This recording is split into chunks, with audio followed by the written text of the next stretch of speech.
this trashy bar. Another glass and I am going places. Makes me laugh about the irony of everything.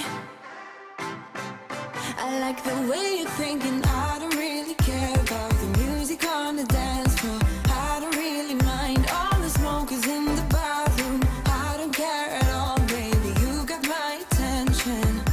So you were saying, oh no, I don't see the logic of things. It's quite a lonely world that we're living in. Oh baby, you are something special, I'm sure. Everything makes total sense when you're next to me.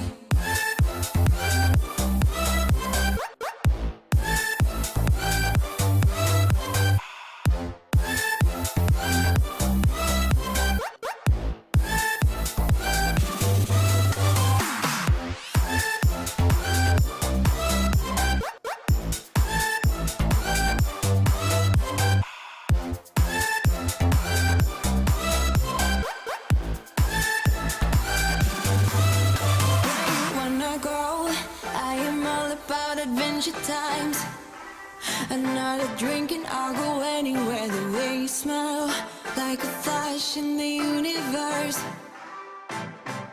You are illuminating. I don't really care about the people in the bar line. I don't really mind all the who goes doing stage dives. I don't care at all, baby, you got my attention. So you were saying, I don't see the logic of things. It's quite a lonely world that we're living in. Oh baby, you are something special, I'm sure. Everything makes total sense when you're next to me.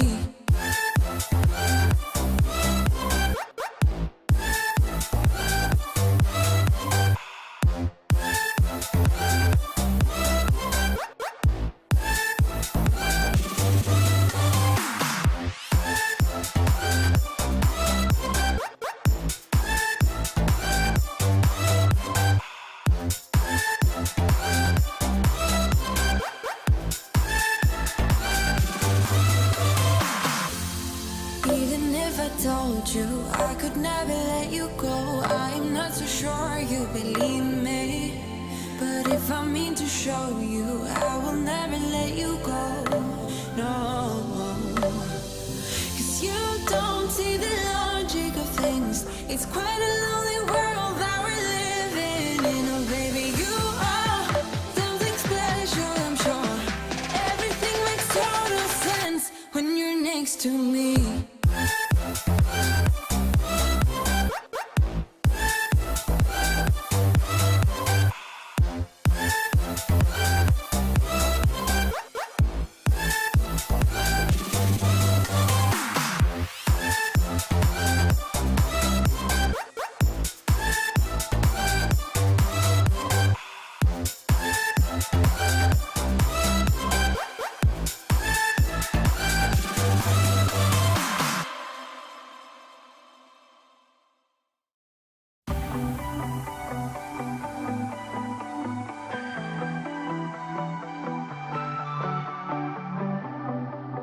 There are stains on your photo, little cracks on your rusty frame, stuck in the mud, oh, but it's okay. I don't have the pieces of your home, buried in the flashbacks. All these wicked nightmares have gone cold. Now we go way back, as far as way back goes. Still standing by your side. You know I'll be right here when all the monsters come. Oh, I've got you.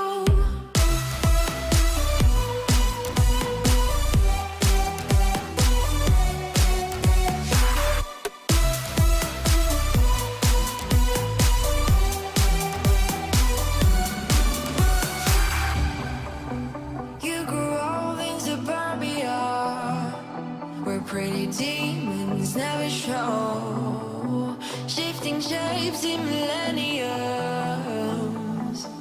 but you're okay.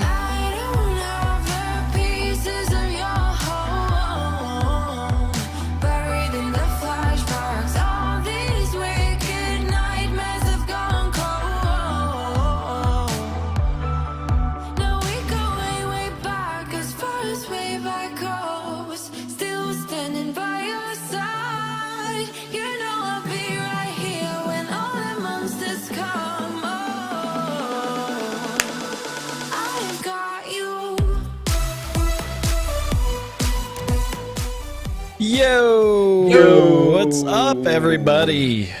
Happy Saturday, wherever you are in the world. How you doing, Patrick? Oh man, great, because I'm on vacation next week. Yes.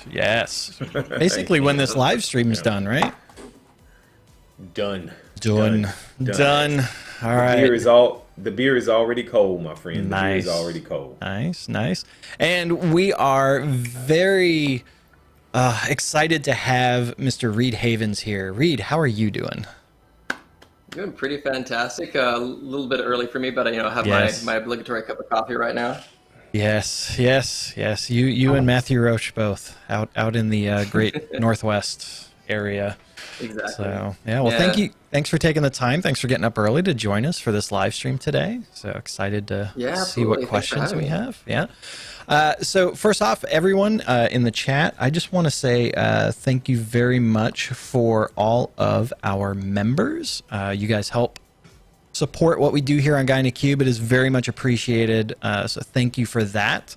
And what we are going to do, just a reminder, do a Q colon in front of your question to get them queued up. Chatmaster C is standing behind the scenes, getting those ready for us. We would like to prioritize visualization related questions. So I know, Reid, you are amazing on the visualization side, but that's not to say that's you can't, you branch out into all of Power BI, but I know visualization, that's what Patrick and I get excited about when you show that stuff, because it's really good. But all and questions. It works well for videos too. Yes. So all questions are welcome, but we will try and prioritize visualization stuff. And please do not spam the chat. If we have a 3 strikes rule here on the Guy in a Cube live stream, and so if we see it over 3 times, my lovely wife will put you in a timeout. Also, any of the moderators out there, Reid, of which I believe you are one of those, feel free to put them in a timeout as well. If you notice it, you have that power. So yes. So excellent. All right. So there was anyone that's new. I saw a few folks saying that they're new. If you are new to Guy in a Cube or just new to this live stream, put hashtag new in the chat. I'm always interested in seeing that. Welcoming all the new faces to the crowd. We love hanging out with everybody. So Kevin, not new. Yes, Kevin, you've been around for a while. Brendan, thank you. Hashtag new. You're a new member too, so that's good. We got Vincente. I want to say Guna, James, Aditya. Wow, Kevin Arnold's even older. Mr. Glass Half Empty. Aw. Where's Mr. Glass Half Full? I don't know. Right. Perspectives. Yes. Hey, yes. James Taylor's on here. Okay. Yeah, nice. We got a lot of folks. All right. Good to have all of you. Welcome. So, all right. First 30 minutes of this live stream, or next 27 minutes by 26 minutes. Clock keeps going down. We are going to do open chat, and then at the bottom of the hour, we are going to cut over to members only chat. For the members, if you have questions, my one ask is if you can maybe hold it till we cut over, so that way Crystal can help manage. I know she's probably trying to just queue the non-member questions, and then we'll get to the member stuff afterwards. So just an ask. We'll see how that goes. All right, and then Susan, thank you so much for becoming a member. It's very much appreciated. All right, so let's get into this. Are you ready, Reid? Yeah. Are you ready? Oh yeah, absolutely. He was born ready. All right. Yeah, right. Let's see here. So Future Analytics has got a question here. Can we enhance customized key, I'm assuming influencer chart logic? Interesting. That's a lot of that stuff's kind of done behind the curtain. So it's as far as I believe, some of the things that get passed back anonymously to just to kind of continually teach the algorithm, things go on in that perspective. But there's no advanced configurations where you can, as far as I know, that you can go in and do any kind of tweaking for that. It's kind of just like it comes out of the box pre-baked, and it's just kind of ready to go. Yep. What you see is what you get. Yeah, I mean, they're essentially like the AI visuals in there are like, it's like AI light. Like it's, either if you want to do some more of the advanced stuff or anything, you got to actually, start using some of the Azure services directly in Azure, and then, exporting it into Power BI. Or if you're feeling adventurous, you can write your own custom visual. That's, yes. If somebody could do that with AI capabilities, that would be really impressive. Yes. Knock yourself out. All right. It's Articulator version 2. Yes. Yeah, there you go. Articulator version 2. All right. So here's one from Akil. Interesting. Another key influencer question. Key influencer visuals categorical analysis doesn't seem to work when we set discourage implicit measures equals true in the model.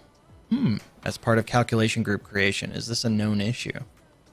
That's a deep dive question right there. Yeah, I will say, hey, welcome to Guy in a Cube. One. Welcome to Guy in a Cube. Yeah, that's what we do here. So, I would say, Akil, that is not a known issue from I think our end, any of us. So that is something that's interesting. That wouldn't necessarily surprise me if they're doing some things under the hoods that require like implicit measure type activity. That by turning that off, maybe it's breaking something in the key influencer visual. So I'll write down that feedback as well and maybe try and pass that on to the right folks. So when they set it in the calc group, is that what he said? As part of the I think when you're using what I got from that was as part of the calculation group's creation, it's disabling implicit measures. Right. And so that's altering the behavior of the key influencer visual. All right. That would be that's the first time I've heard of that. So Dang it, I'm on vacation next week. Dang it, I'm on vacation next week. December just dropped, Patrick. Yeah, that's a good question though. That is a good question. So I would say it's probably I'll say this, it's probably by design. I will also say my something I'm pulling from way back when. By design does not necessarily equal good design. So worst case, you could open up a support ticket, but I'll definitely pass on that feedback. It's as far as I know, that's probably by design. Unfortunately, sorry. Okay. All right, good question though. Good question. And then I did catch where'd it go? Matthew made a comment that he's working on a lock influencers custom visual as opposed to the key influencer. Never too early for a pun, Yes. Yeah, and then and Chris is I'm right there with you, Chris. Calc groups are great, but need a little work in the handful of places. Sure, baby steps. I know some of the visuals also are not. They don't necessarily fully support all of the stuff with calc groups, but it's getting there. Yeah, I'm collecting. So from the video I did, I'm collecting a lot of questions from it and trying to see what's missing, what's not, and there'll be a follow-up video. Yep. So, all right. Nagayan? I hope I said that correctly. Just as actions can be defined for image and button objects, can we define actions on slicers? Depending on the selection, some action should happen. I hear this a lot. I get this question so a lot. it's through a secondary process. Yes, slicers can trigger actions in the sense that like you can write a measure that can switch between sales and units, and if slicer selection from a disconnected table can let you toggle sales to units, and the visual will change. So there is a way to do some things with slicers. Slicers can also trigger conditional formatting that's been applied to the header, the background, the shadow color, and that can trigger effects to happen based off of a selection and writing a measure that exports a value or text output or something. But you can't directly assign, like say, slicer do this thing. It basically has to feed into a measure, which then does some action that's been configured in an object or a report visual. Yep. So you got to tinker. That's what I'm hearing, Reid. Yeah. You got to tinker. Exactly. Yeah. Yes. Slicers, I would say if buttons are the easy action to configure, slicers have a lot of options, but they require more model configuration and tinkering to build the DAX measures first, which then do all the cool stuff. Yep. That's good. All right, let's see here. So that was a good question. Let's remove that.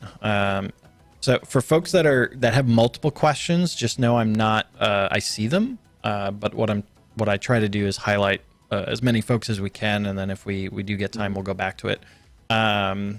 Let's see here. Here we go. Fernando's got a good question here. Any way to create a navigation landing page inside a Power BI app but without opening a new web browser tab?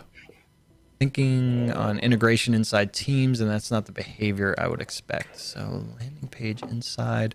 So if you're embedding an app, whatever's the first in the navigation list should be the default that's shown. Is that what you're asking, Fernando? I don't. Reid, what do you think? So, yeah, like, because what I also think landing page, I think a literal page in the in the report that's a landing page, which may or may not open up. But yeah, I'm trying to think of this in the context of a Power BI app, and it's the new browser tab part's throwing me off, because you normally just have the one tab open that lets you navigate any of the elements that's over in the navigation pane. Mm-hmm. So yeah, like Fernando, if you have like a slight follow-up of a little further of an explanation, I think that might steer us in the right direction. One thing I will show here, let me go over to, let's get rid of that, and let's go over here. So with inside of an app, when you go to configure the app, actually, let me do this. Nope, that didn't work. Never mind. On the navigation page, when you have a given, what is that? Patrick, is that you?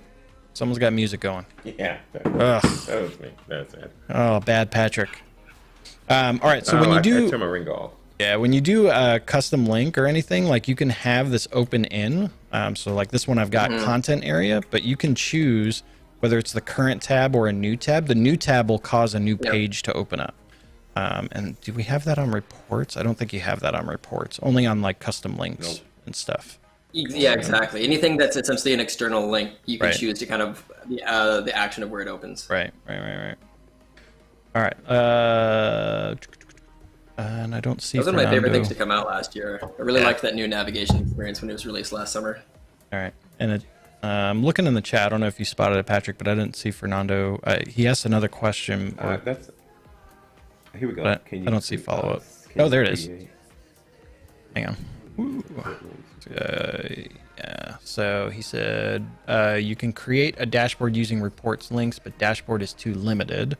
Using a report instead and URLs will open a new web browser tab. But if you put the URL in the app and say stay within the context, right? Go back to your dashboard. Go back to the app that you had open, Adam. Hang on. Too many links. Yeah. So so the thing is, if you have a report in the app, that's not necessarily going to trigger it. But if you make sure it's the first one in the list, that's going to be the default. But if you do have a separate link that you actually have the URL, that's when you can control it. Yeah, open in, and then say don't use new tab. Use that. Use current tab. If it's an actual just like browser link. So, but like this is an actual report, you don't get that option. But then if you want it to be the first thing when you embed the app, make sure it's at the top of the list, and that will be the first thing that's shown. So, yep. Yeah, first item in the first group. Yep. Hopefully that helps. That was a good one. That was a good one. Let's see. Where did it go? Nope. Trying to find my spot. There we go. All right. All right, Reid, we got a personal question for you. All right, another Fernando. Reid, how did you come up with your introduction music for your YouTube channel? That's a good question. So the two sites that I've actually used for a lot of various content has been Fiverr, Fiverr, and 99 Designs. It's basically just a marketplace for artists and people similar to that. So I scoured a few hundred of them looking for video introductions for like YouTube and other stuff like that. Found one that worked well and just basically commissioned him to create a little introduction. But he both did the animation and the music for it. So what you're saying is you spent a little money. Yes, there are certain things I'm willing to pay for quality, and that was not me at a keyboard or a synth machine making it myself. Yep. Yep.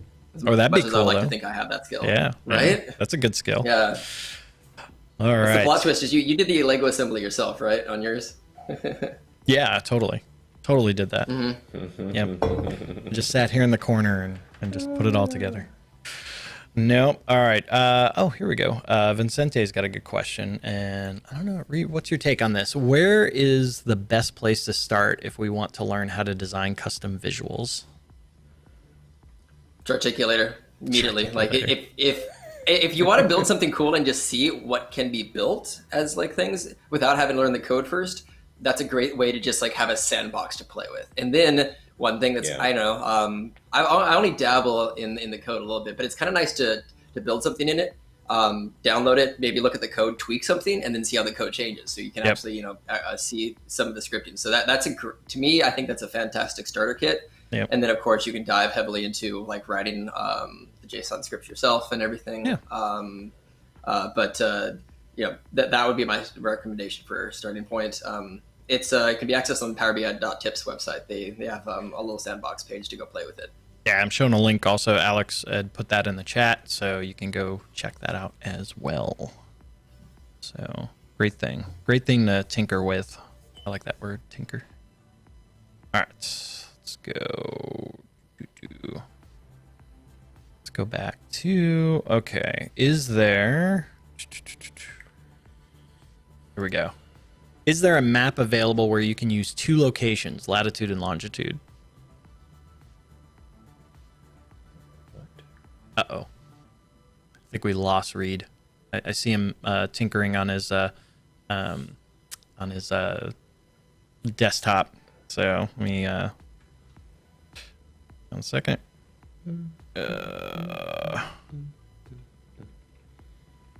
Okay, there's your map. Oh, there you go. Yeah, Okay. I was just texting you, Reid. If you ever have a problem, just refresh the browser. Okay, good. Yeah, it just froze for half a second. Yeah, it's all good, all good. All right, Cool. so question here is, he had the Patrick Stoic look. It's great. I mean, that's what I was going for, you know? Yes. All right, so is there a map available where you can use two locations, latitude and longitude? Most of the maps have a lat long option to drag and drop into there. Yeah, I'm pretty sure almost all of them. I don't use the maps a ton, but I'm pretty sure almost all the individuals have that. Yeah, but it's like, can you use two locations? So can we have two instances of lat and long? Now I'm actually trying to think of why would you need that? Well, because, a beginning to end, right? If I'm trying to go from one place to another, there's a map out there. Almost. There's a map. There's a custom visual out there that could do it. Check out the the icon maps that James Dales used. I think that one allows you to do it. And I think Chris Webb actually did a blog post recently where he highlighted how he used that to show certain things. So I would definitely check out that custom visual, the icon maps. Oh, look at that. And Alex is on point with his links. He's amazing at that. Always. I don't know how he does that. It's so fast. So fast. Icon map. There you go. And of note, Alex, I actually said it before I saw you had the link in there. So just throwing that out there. Just throwing that out there. Since we're talking about maps, it's a good spot just to mention like the new Azure maps in Power BI is pretty cool. I'm very happy with the. Yeah, I mean, there's certainly room for improvement still, but it's just nice to see a new native map come out that has a lot of cool new features. And some of those like map features that used to be from Excel, like some of the 3D effect for the few individuals who like those, that it seemed that they passed that over with it. So I would imagine that there will be improvements on that as they go. So looking forward to that. And also it's in preview. So JS Dorner, you mentioned it's in preview. Yep, it is. So that gives me more hope that there will be updates to it. So definitely let them know your feedback. Alex corrected himself on the link. That was a link fail by Alex. I'm ashamed, Alex. That's not common. That's not good. Not a comment. That's not a comment. Yeah. All right. No HTTPS. Alrighty. Let's see here. Go back to the queue. Let's see. All right. Here we go. Ravi's got a good one. Can we do conditional format matrix visual headers? Nope. I was going to say about 95% sure you still can't. Because I also get the similar question, can you do like dynamic titles for the headers? And no, that's also a similar, like there's no way to automatically change those, at least in the built-in matrix visual. Yep. Yeah, it's you can do conditional formatting on the detail items, on the subtotals, on the totals, but not on the actual headers. So I would, like, what's the scenario where you'd want to do that? I could think of like one off the top of my head that might be interesting. Like if you wanted to just highlight the whole row, including the header. But I'd be interested to know what that scenario is as well. And you can, I mean, to at least expand upon that, is you can color the headers individually, but there's not a way to currently dynamically color them one by one. Right. Yeah. Yes. Hey. Yo. Hey, my links don't come through today. If I post a link, it won't come through. They should. You're a moderator, so they should. All right. All the other moderators are posting links, so hey, there it is. Look at that. There you go. There you go. Moderators. I will suspect that someday that might come out though. Is that the Power BI team has been really good about throwing those conditional formatting FFX icons just all over the place. So I wouldn't be surprised if at some point in the future the background color for column headers got that. Not necessarily customizing every single individual one, but at least one swath, allowing that to change based off of some condition. I can see that coming sometime in the future. Yeah. That is not like an announcement of any kind. That is just no. It's like this is us speculating. Yes. Yeah, we are speculating. Thanks for clarifying that. It's good to mention that when as an MVP, that's Patrick's on Twitter. Overheard at Havens BI. He's changing Power BI product right now. Yeah. All right. Here's a good one from Michael. This is actually a really good question. I like this. Reid, what's your inspiration for the designs you make, and how do you come up with those ideas? Are those crazy client requests? That is a good question. Some of them are it makes me really happy when I can work on a project that I can actually come away with like a new tool set or like a new visual. So that one that Adam, I think you actually called out on in a roundup earlier this year, where I had like the 3-part card. It was the value at the top, kind of the little bar in the middle that I used a button for, and then the bottom. Like that was something that somebody threw me as a mock-up, and it's like, all right, well, I've never really seen this visual before, and how the heck do I make it? And I just figured out how to mash stuff together. So that's that's a card I've shown to other people, and I've actually implemented in more than one report now. But that was inspired from a client request. The table heat map that I've done with the matrix table, that came about because I wanted to reproduce something I saw in Google Analytics. So sometimes I do just get inspired myself, but a lot of times I see something in another system or with another tool, and I want to figure out how to make it in Power BI, and which makes for awesome videos if I figure out a workable solution.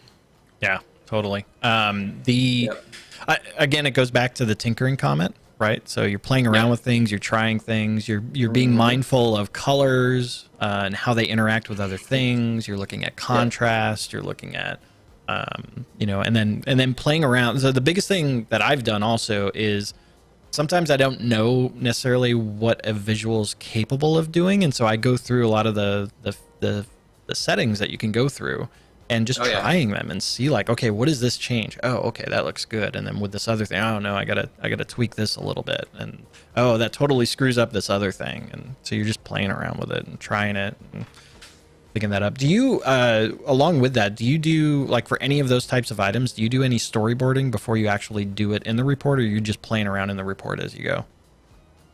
There's to an extent, if I'm actually trying to create like the interface or the entire report design, I'll start to storyboard for that to help create a flow and also run ideas past stakeholders or clients. But if I'm just thinking of like a single visual, then I don't do the storyboarding. Though to your comment, Adam, like the tinkering with stuff, the two things that I actually think are very valuable to tinker as far as visuals is the matrix and buttons. Like there's actually a ton of unique uses for both of those from like just a pure visual standpoint, and so many use cases for them because they have so many different formatting options, especially buttons that with the number of states and everything else, there's a ton of ways to use them that has nothing to actually do with buttons or actions. It just has it's a very open sandbox environment for how they can be displayed. Nice. Yep. Alrighty, Patrick, any thoughts on your end of like I know you're really into visualizations and making reports look pretty.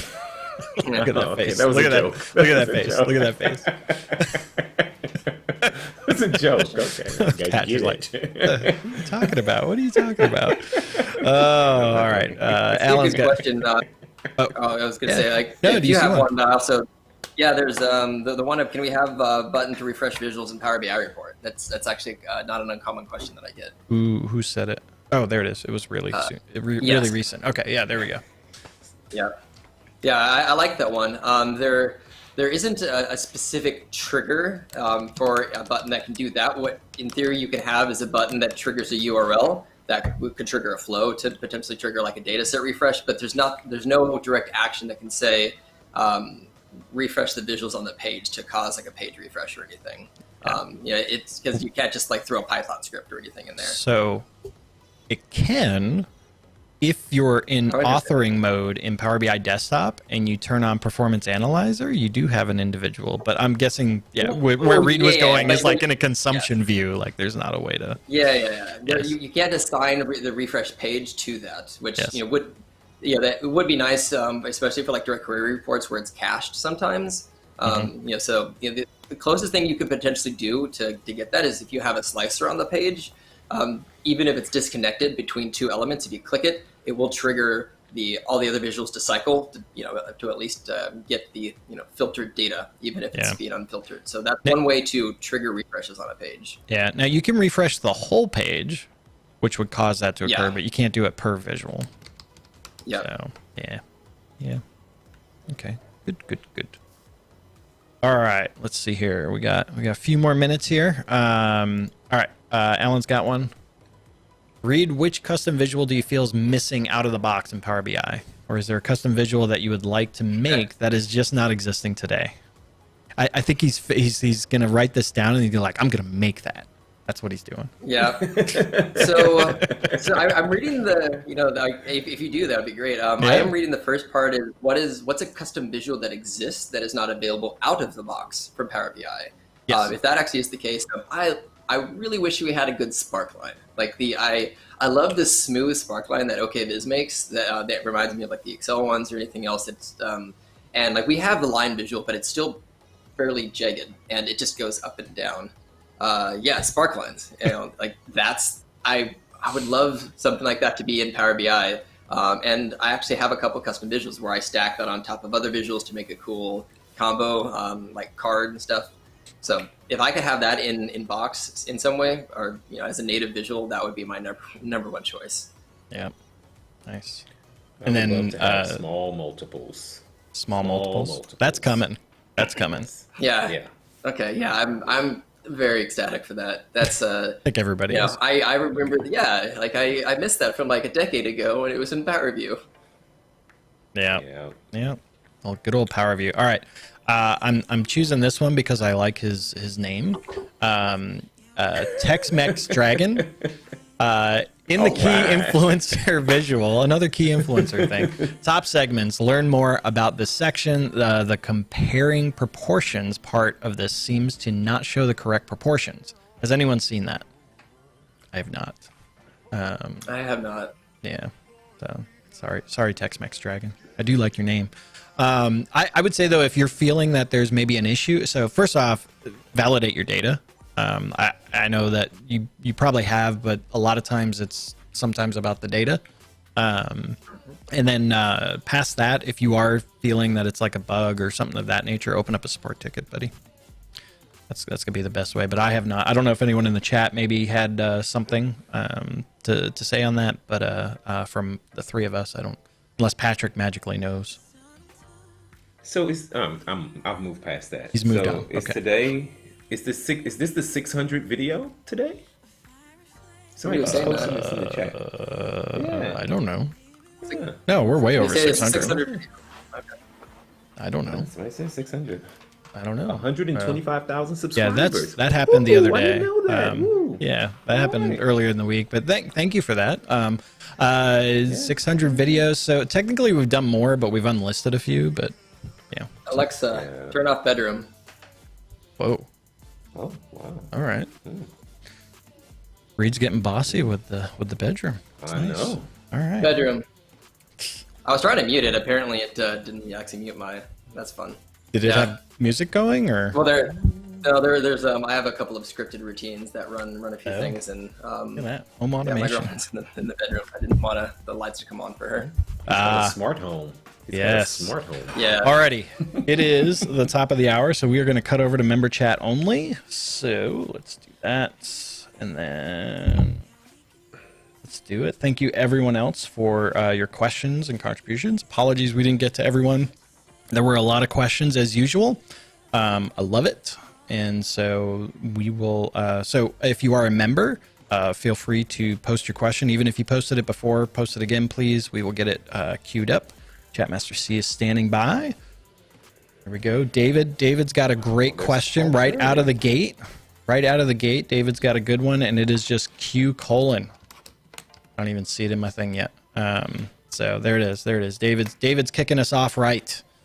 Here we go. All right. It's all good, David. Well, what I'm hearing is that that's reflecting on existence and Yes. just existentialism. Yeah. Here we go. Thomas had one from earlier that's already queued up, so let's throw that up there. So advice from a BI oldie: if you cannot understand a visual in a report after 3 to 5 seconds, you have a problem. It's not a question actually, but I like it. I like it. I like it. What's your take on that, Reid? I think that's a fair assessment. I mean, it's the 3 to 5 second rule. I think can apply both to a visual. Also, it's the golden rule that I have is as far as clicking a slicer. If the data takes longer than 3 to 5 seconds for the measures to recalculate, it's also too long. Yep. But yeah, something should be quick and intuitive. You should be able to get to your answer fairly quickly.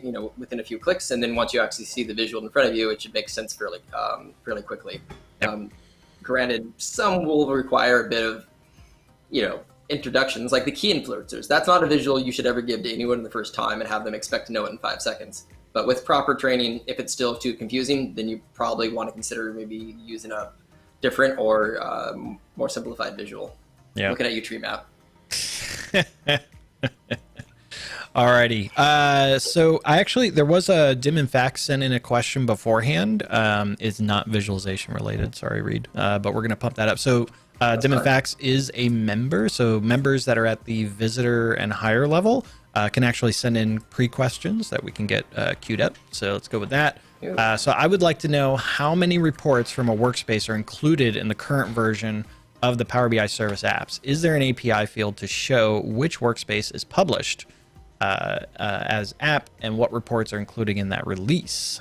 New reports published in the workspace will have the included in app switched on, so we cannot rely on the current state of the workspace. Great question. So one thing I'm going to do here real quick is the answer is yes.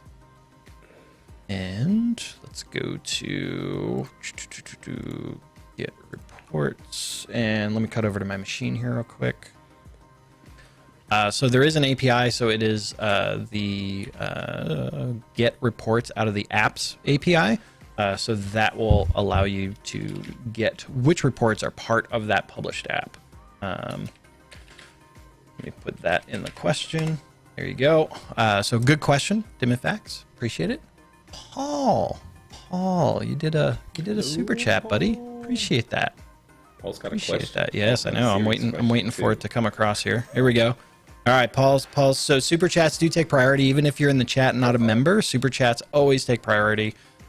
So let's see what Paul's got here. SVG graphics can be used to create sparklines and other complex inline graphics. There are limited to only square visuals. Have you found a workaround? So the square is a major limitation. Actually, like one of my favorite things that I built last year is I essentially recreated the OKViz sparkline, colors, style editing, and everything, in a blog that I did that was an update to one that David Eldersfeld did. And it looks really good, but it is fixed, unfortunately, to a square box. I've been really, really hoping that Microsoft would allow you to define the dimensions for the box, but so far nothing's come out. So I don't think that's planned at all in the future. But a lot of people have complained about the fact that it has to be perfectly square when you'd often want a much longer rectangular box for sparklines. Yeah, we should all email Matthew Roach and tell him to get on that. He's probably Right. giving that look that Patrick gave earlier too, like. So Reid, no workaround. You haven't found a workaround for that. It is a physical limitation of it. Like there's no way to adjust that in the matrix visual. Like unless you started using custom visuals or somebody made a custom matrix table visual that supported everything that the native one does plus this one extra option. Yeah. Matthew said email him at guyinthecube.com. Yeah. Yeah. Nice. Good old Matthew. All right. That's good. Going back to the beginning, Brendan has a question. How do I connect a Power BI workspace to a PBIX file in a SharePoint folder? And when can I just save reports versus republish to the service? So let me understand the connect part. I do. Right? I do. So let me go over to my machine here real quick. What do you say? Adam's just called me old. He is. That's a yeah. Okay, now I see what he's saying. That's not fake. That's not fake news. So. We are old. So, yes, we. Oh, I just saw Matthew's chat. Oh my goodness! All right, so just respond with FFS. Yes. Matthew, old is not the right word. Well seasoned is a better word. All right, so when you're inside of a app workspace, if we go down and we can see upload a file, so that's one way you can do it, or you can come down here to get data, which my thing is kind of highlighting. It's over in the bottom right. So if we do that, a couple different ways you can do this. You'll see OneDrive for Business, and then you'll see SharePoint Team Site. So that's a way you could do it if the PBIX is published to a SharePoint. So you could do that and then give it the URL. There, just mention that the icons changed now. I haven't actually been. I just noticed that. Yep. It's a new icon. Yep. So the other thing here, let me see how fast this actually works. I don't have. We'll just save videos. Save it. So you can assign a workspace to a if you do have like a Office 365 Modern group, which has a SharePoint and OneDrive assigned to it. You can assign that in the workspace settings. And then when you do that, this sometimes takes a few minutes to show up. So I don't know if it's gonna do it for us. But when you do that, you will then see, there we go. Then you'll see the OneDrive for that video. So this is technically, it's a document library in SharePoint. It's all the same thing. So when you do that, you'll immediately see that item listed there as well. And you can choose the Power BI desktop file there. And when you load the report into the workspace, it's then linked to that file on the on that OneDrive SharePoint location. So that I actually have a video talking about this because the nice thing is you don't have to republish. If you go get data, connect to that from OneDrive or SharePoint, and you update the file, it will then repopulate. Granted, if you're doing constant iterative changes for testing, it's not going to be instantaneous. But no, it's a 1 hour poll. It's a 1 hour poll. Or is it a 1 hour? Okay, it's a 1 hour poll. I've seen it happen pretty immediately. If I've published a change the first time on a day, it seems to be pretty quick that it shows up, but any additional ones take longer. And also, like, if it's a 1 hour poll, so you may get lucky and you publish it, and then 5 minutes after is when the poll actually kicks off. So you may get lucky. That could be too. It's a red herring thing. You timed it just right. So Paul, thanks for upgrading your membership. Appreciate it, buddy. All right. So that was a good question. Hopefully that helped you out, Brendan. Let's see here. Kevin had one. Fernando, thanks for becoming a member. So how can I set the color of one word in a string on a matrix table or any visual? This would highlight bold just the word. Bonus if it could be dynamic. Choose the word in a slicer. So the closest thing I can think of to this is you could do it in a matrix visual, but there is that it's like a storytelling custom visual that allows you to like put long text in, and it will pop out certain words.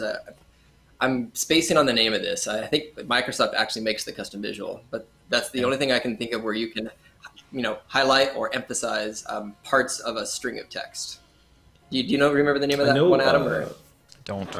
I know the guys at SQL BI just I think they have a blog post about a new custom visual they made with that you can do HTML in it. And so if you could construct it, it's not in the matrix though. It's hard. Yeah, the HTML piece, then you could do the block around it. Do the coloring that way. Yeah, you can do the bold block around it, coloring around it, but it's not in the matrix though. Yeah. No. Yeah, inside of a matrix. So Matthew commented a smart visual. So upcoming smart navigation visual that hasn't shipped yet. Smart narrative, that's it. Yeah. Smart narrative. Okay. Yeah. And then it was demoed at Business Application Summit, but it's not out yet. Okay. Yeah. Hey Matthew, I noticed it. I noticed it, Matthew. What did he? What? He said apparently he's too old for anyone to notice this. Oh bother. Oh bother. Oh boy. Nobody notices my questions. All right.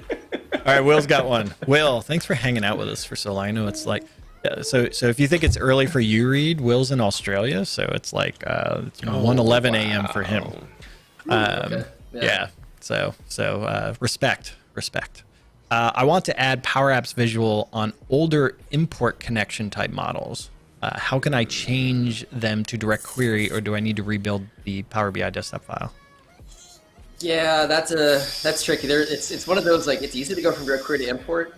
You really can't go import to DirectQuery. That's the closest you could do that I've done sometimes as a shortcut is try to rebuild the model, like, all the same columns, same things in a brand new empty one, and then like Control A, copy paste everything on the report page to the new one, and the visuals will sometimes like click, and as long as the column and the table name is still there, it basically will take your formatting and everything, and it will work in the new one. And that's the way I've like kind of short-circuited needing to rebuild, but it's not perfect. Yeah. It's just bookmarks though, right? The bookmarks don't come over, so you gotta. That's the only thing that won't. Like any bookmarks will have to be new, but grouping in the selection pane still comes through and all that. So all of the objects and formatting, which still might save you 3 to 5 hours. The other thing you could do is with composite models is you could bring in the DirectQuery table alongside, and then like just switch up the visual items, like the fields and stuff on the visual. So that's another option too. Oh, so you could. You know what I've done? Just have them side by side. Let's have. Yeah, I have but what I've done also is, because it's just schema, so I import DirectQuery the table in the same model, right? And then any transformations that I do, hopefully, I go to the old one, copy and paste them into the new DirectQuery, give it the exact same name, and delete the other one and load it up. And it's just schema, right? So it should just pick it up. It's only schema. It's only schema. All right, Ashnav. Hi all, the card visual's background color turns to white while pinning to a dashboard. Any way to fix that? Nope. Dashboards, nope. It's both, it's a double-edged sword. They're very simple, and like they're designed to be clean, simple, and just straightforward presentation of the items. But the downside is you get the manager who wants all these things customized, and like you lose a lot of formatting that you've done in Power BI with it. You get the colors for the bars and everything else for like the visuals, but all of the extra like funsy stuff and the shadows that all goes away when you pin. Yep. Only way to avoid that is pinning a live page, which I don't know. I've never. Be careful on that. Very torn about. Yeah, I've been very torn about it, even that as a feature. Like I don't. It irks me a little bit because it somewhat defeats the purpose of a dashboard. But it's technically a way to have all of those settings kept. Yeah, the thing to realize about pinning a live report page is what I've seen people do is they do like 2 or 3 of them. Only do one if you're going to do that. Only do one. Okay. Otherwise, you're going to have some performance problems on that dashboard. So I've never seen it done that way, but it would make sense. I have. If you have that many. Okay. I have. It's dangerous because I was trying buttons the other day. I pinned a live report to a dashboard, and the buttons didn't seem to work. So it's dangerous. Yeah. And Chris, you're right. Dangerous. Danger, Will Robinson. Yeah. Danger. It is dangerous. It's dangerous. Yep. All right. Alex has got one. Performance. So he cringes thinking about having DAX do all these things like header titles and custom button nav and all this stuff. Where do you find the balance? Really small models. God, Alex. Really small Right, models. Only like you don't need 5,000 rows or so, right? Like anything after that is just icing on a cake. This is actually like It's big this data. conversation. Yeah, well, Big data. I mean, I think the conditional formatting question here comes is a natural evolution of the tooltips question. Like, I've seen a lot of people with slow reports and like the model's not that big, yeah, but every visual you have like 10 tooltips in each visual. And like, think about how many measures are being calculated on the page. Like, yeah, just because you have to have it doesn't mean you should. You don't have to conditionally format everything. So, does it align to the business requirements, and is it needed, or is it a need or a want? And answer the needs first, then add your wants if you still have performance room left in that performance glass that you're trying to fill. Oh, Micah's in the house. Oh, Micah. Oh boy. Yes, you, sir, can only have 5,000 rows. You have to work with that. Yep. Yep. That is actually a limit of the product. It can only load up to 5,000. Any more than that, and your computer will crash. No.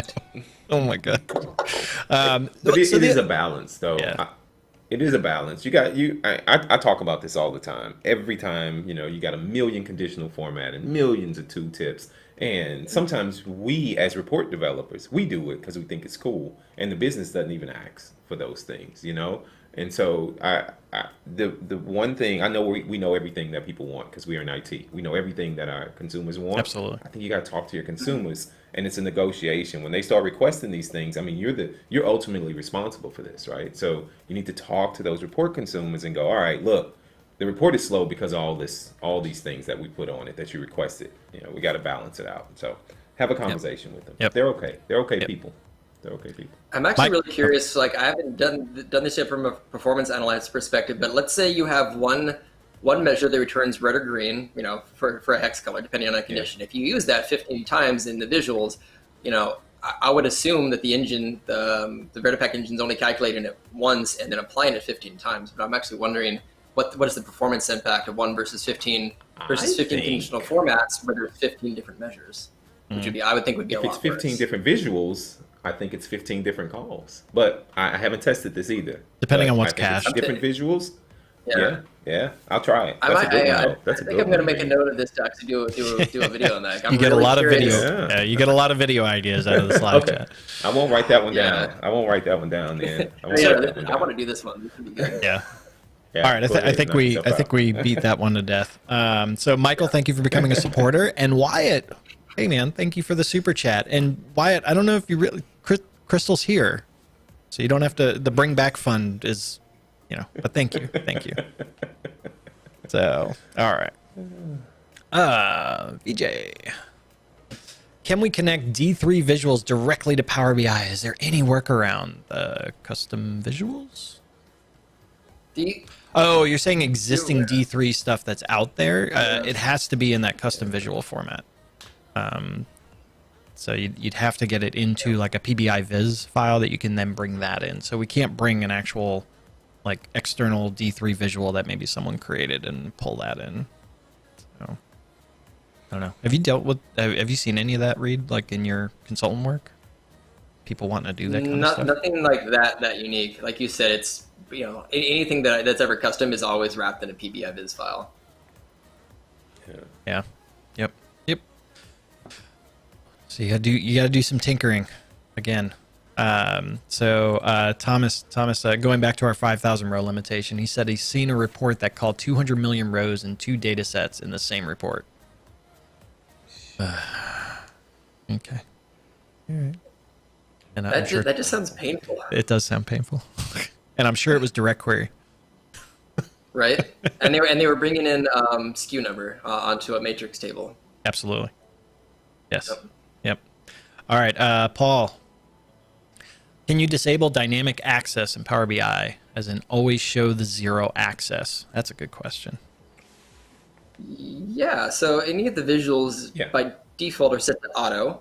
That just to make sure it tries to keep a fair comparison as you slice and dice your way around to insights. But you can go into the format settings for the X or the Y axis and set either a min or a max. I will say common pain point that I get is it would be nice if you could put a measure in there, like conditional format, to say like to have the measure allow you to create custom rules that actually determines a dynamic min and max that you set yourself. I would love to have that someday, right? Yeah, like that. I think that would be amazing to be able to have a number generated for those that you choose. But you either have fixed or fully dynamic based off of how Power BI determines what it should be. Ideas.powerbi.com.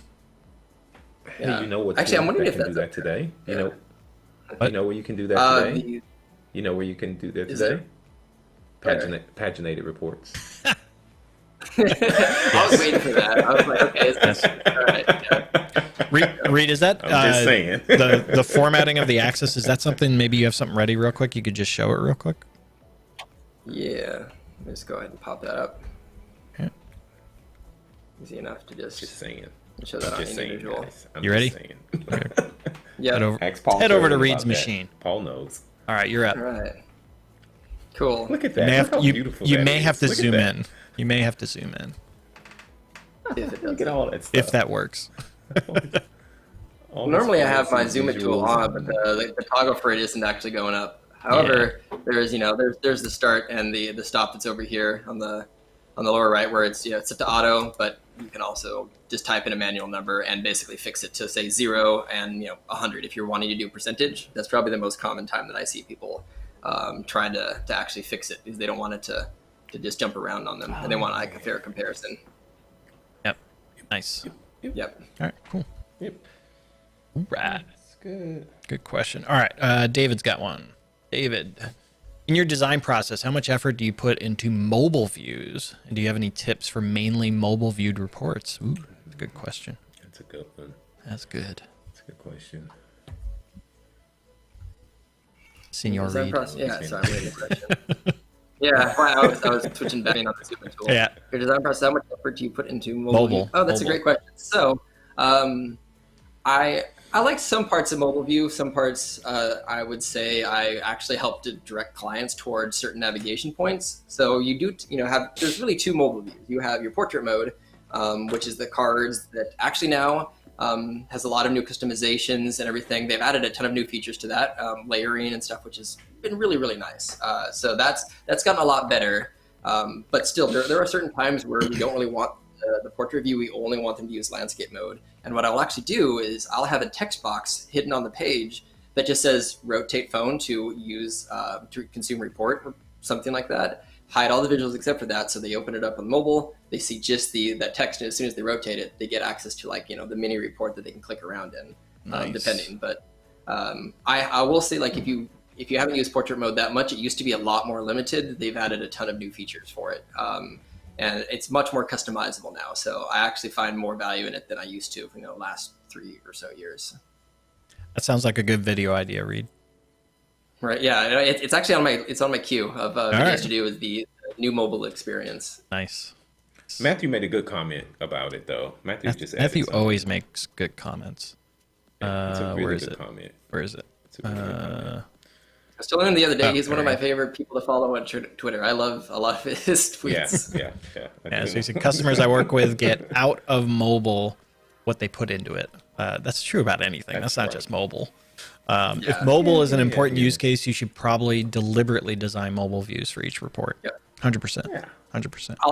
I'll just expand upon that to say is, like, don't just ignore it. Actually check with your customers if they're using it or not, because you don't want on a cluttered mobile view that's not been organized. So if somebody opens it up and this is very half baked and half finished. Like, you don't want to accidentally deliver that, because it will be there for them. So at least that should be a very early question in any Yes. project development is, So- will this be consumed on mobile? One thing I'm going to show, let me jump over to my machine real quick. So one thing you can do after the fact, after the report's been published, is check out the usage metrics for the report. If you're looking at this, so this is the new workspace experience. If you go to usage metrics, and when you come in here, you'll actually see the platform. I don't have any mobile on here, but you'll see are they coming in from mobile?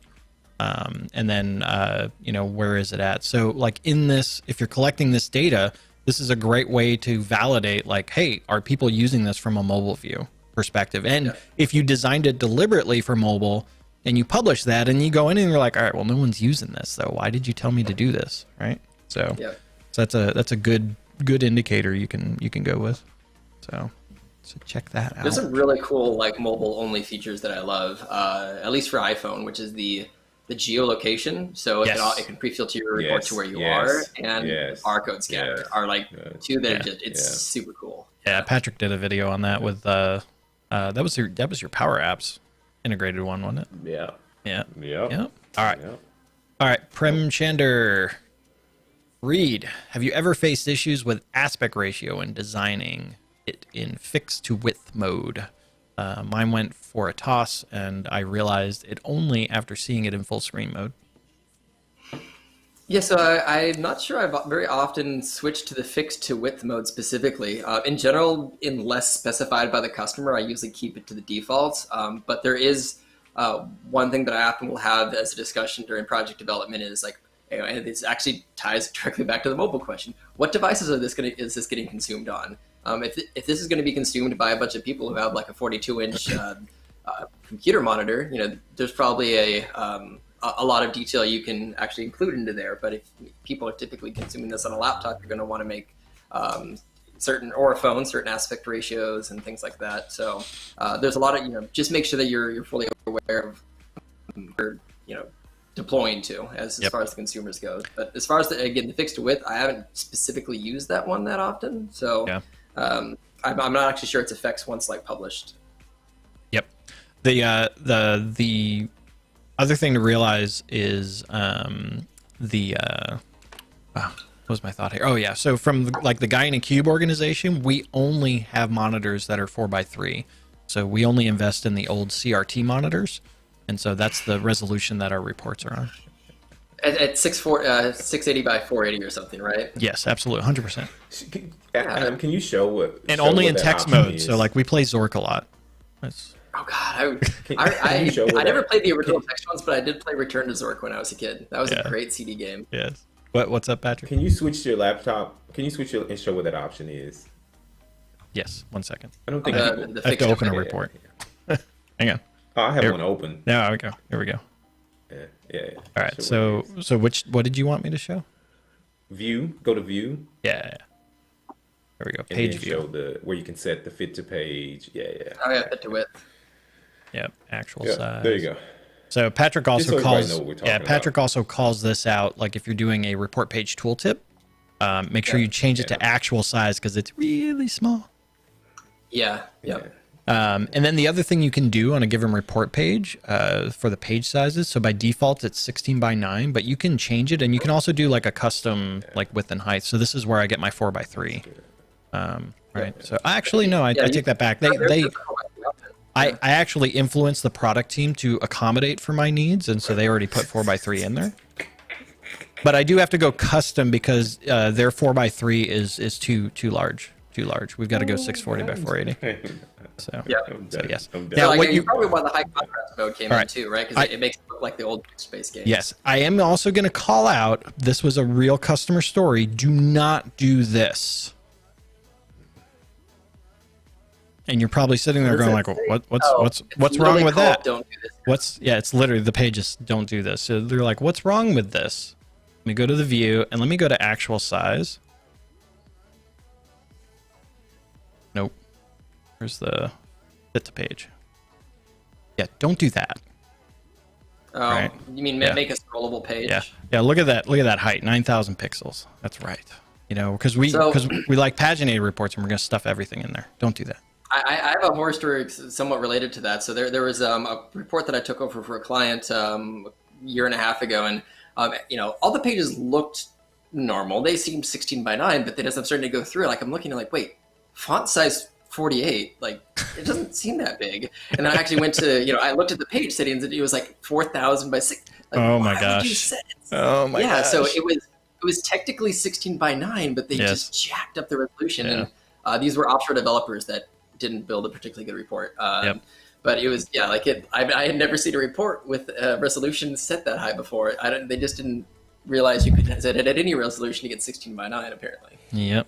Yeah. All right. Kendall's got one. What books do you recommend for visualizations? I feel like I don't It's you don't more and read? more these days. Like, well, yeah, I don't read at all. Like, I'm actually an irony of my own name. Yeah. I mostly just stare at the book until it gives me the information I want. Yes. You know, Oh the my cover. God. Just osmosis, right? Osmosis. Osmosis. Yeah, exactly. So there's actually, as far as like a broader perspective of not just visualizations, but more of like visual design. One of my favorite books is called The Non-Designer's Designer Handbook. So Okay. it's a designer handbook for non-designers. Ironically, it's written by a female author named Robin Williams, no relation to the comedian. But one of my favorite acronyms that comes out of there is called the CRAP method, which stands for contrast, repetition, alignment, and proximity. But I just think it's funny that somebody named Robin Williams came up with a term called CRAP in a designer handbook, but it's not related to the comedian whatsoever. That's funny. Yeah. And then there's some like classic ones that are out there, like Stephen Few isn't that one of the Yeah, designer books? Stephen Few, one of those like Cairo. prolific. Yeah, Alberto Cairo. Yeah. Yep. Yep. Lots of good stuff Read out any of there. those. They're not necessarily Power BI specific though. Like I'm not necessarily aware of a Power BI specific book on report design. And you don't need one for you don't at least for need it. visualization. Yeah, like it's a broad sense of like understanding what to use line versus column charts, Yep. and what question are you asking essentially with the visualization. Yep. Actually, a really good Power BI specific resource is the reference guide from SQL BI. They actually have a lot of like what kind of data are you trying Yes. to explain, and then it has a list of native and custom visuals and recommendations. It's a free PDF you can download from their site. That's the closest thing I can think of to a quick guide of knowing visual options to use in Power BI desktop. Yep. Yep. And then Visualize this. Brendan had another one, the storytelling with data. Yes. Try and tell a story with the data and incorporate that in your design. It's good. Paul's just piling it on. Paul is, yes. Megan Lagoria's blog as well. Yes. And then Alex with his Walter. links. Alex is the link ninja. So that is Thanks, the Alex. reference to SQL BI's visual reference, which is great. And then Mark Walter, thank you for the super chat. Is very much appreciated. Alrighty, well, we are at time, so apologies again. Can't get through everything. We try and get through what we can. I think it was a great discussion. Reid, thank you for hanging out with us. And then Reid, what do you got going on? Where can people find you? Yeah, so Twitter is obviously a place that I'm very active on. Similar to Adam, I do at least a video every week. Right now, Tuesdays, I do a lot of videos on just everything related to Power BI. So absolutely check out my channel if you want to see a lot of cool content and visual like aesthetics and cool design practices that I have over there. And then if anybody wants to, best way to reach me is just reach out to me on LinkedIn. If you have little snack size questions and things, I'm try as much as I can to answer those. So. Awesome. All right. Well, thanks, buddy, for hanging out with us. And we'll see you on the interwebs. And everyone else, thank you for spending your Saturday with us. It's very much appreciated. Or Sunday for those in Australia, like Will. So awesome. Alrighty. Yeah, the two Alexes have their live stream coming up at the 45-minute mark. So check that out if you're still looking for something to do. Alrighty. Thank you so much, and we'll see you next week. Yeah. Cheers.